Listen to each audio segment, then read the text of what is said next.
하나님, 오늘도 저에게 주시는 말씀을 귀 기울여 듣고 어려움 속에서도 믿음을 지키는 제가 되게 해주세요. 예수님 이름으로 기도합니다. 아멘. 안녕하세요, 어린이 여러분. 여러분은 무서운 상황 앞에서도 믿음을 지킨 사람을 본 적이 있나요? 오늘 말씀에서는 예수님의 제자들 중 한 사람인 베드로가 죽음을 앞둔 무서운 상황에서도 평안히 잠을 자는 장면이 나와요. 어떻게 그럴 수 있었을까요? 이야기를 통해 함께 살펴봐요. 예수님의 복음은 이제 예루살렘을 넘어 이방 땅 안디옥까지 퍼졌어요.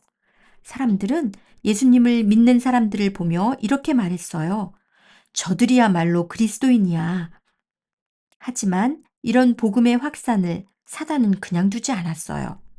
사단은 헤롯 왕을 이용하여 예수님의 제자 야고보를 죽이고 이번엔 베드로까지 감옥에 가두었어요.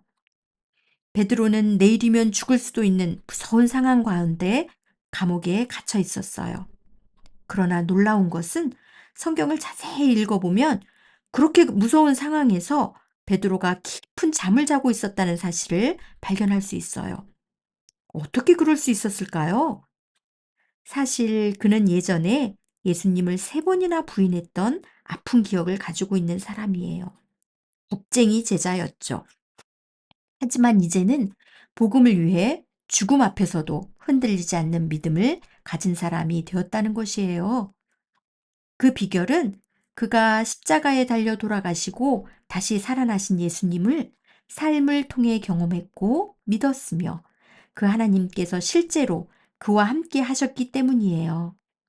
이처럼 하나님을 믿는다는 것은 고통과 죽음에 대한 두려움에도 아랑곳하지 않고 잠잠히 휴식을 취할 수 있는 믿음을 갖게 된다는 것을 의미해요. 결국 하나님은 천사를 보내셔서 베드로를 놀랍게 감옥에서 꺼내주셨어요. 우리의 믿음은 어떤가요? 어려운 일이 생기면 늘 그 일로부터 구해달라고 기도하는 일에만 집중하진 않나요? 하나님, 시험이 어렵지 않게 해주세요. 제발 혼나지 않게 해주세요. 하고 말이에요.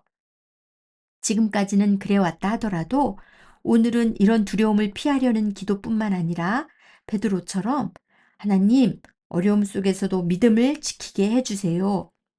예수님을 부끄러워하지 않고 용기 낼 수 있게 해주세요. 라는 기도를 드려보면 어떨까요? 진짜 용기를 내야 할 순간 하나님께서 주시는 용기를 통해 믿음을 발휘하는 여러분 되기를 바래요. 함께 기도해요. 하나님, 어려운 일이 생겨도 베드로처럼 믿음을 지키는 아이가 되고 싶어요. 제 기도가 항상 하나님 뜻에 맞는 기도가 되게 해주세요. 예수님의 이름으로 기도합니다. 아멘.